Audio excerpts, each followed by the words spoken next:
Isang mapagpalang araw sa ating lahat mga kachaupan. It's me again, Bernard De Sola Galieto, and welcome to my vlog. Ngayong araw na ito mga kachaupan, na isa na naman pong budget meal ang ating lulutuin na tiyak magugustuhan ng buong pamilya at syempre ng buong tropa. Kung bago ka lang kachaupan sa aking channel ay huwag mong kalimutang i-like, share, subscribe at follow para malaman ko kachaupan kung hanggang saan na nakakarating ang mga video ko. Kaya tara, simulan na nating lutuin ito. Kaya sinindihan ko na kaagad mga kachaupan ng kalan at sabay salang ng ating mahiwagang kawali. At syempre, naglagay ako dito ng mantika mga kachaupan. Hihintay lang natin itong uminit. Ayan mga kachaupan. Sabay prito ko mga kachaupan ng bangus. Ingat-ingat po tayo sa bangus mga kachaupan at natalsik po ang mantika niyan. Kaya dapat mag-ingat po tayo baka tayo'y mapaso. Yan mga kachaupan.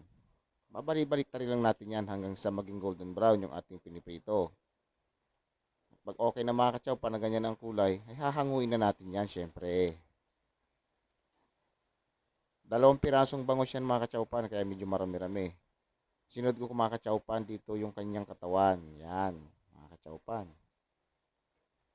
Tulad ng ginawa natin sa una mga kachaupan, piprituhin din lang natin yan.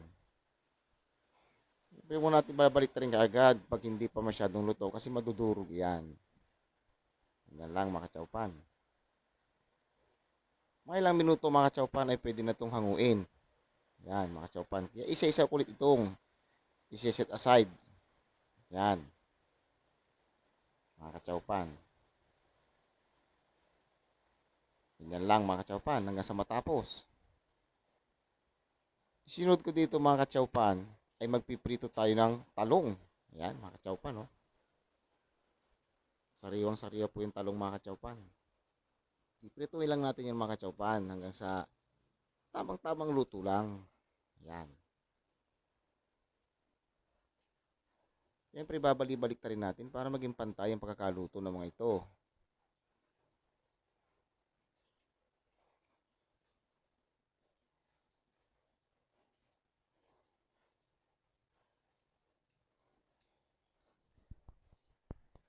Yan mga kachaupan. Pagkatapos natin balik-balik rin mga kachaupan at sigurado ay hahanguin ulit natin ito mga kachaupan at isiset aside.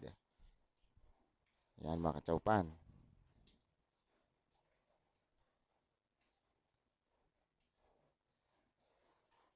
Sunod natin gagawin dito mga kachaupan na ipiprito din natin ng okra mga kachaupan. Yan, murang-mura.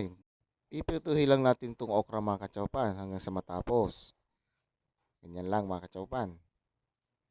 Pagkaprito mga kachaupan na isisit aside din natin katulad ng ginawa natin sa bangus at sa talong. Yan mga kachaupan.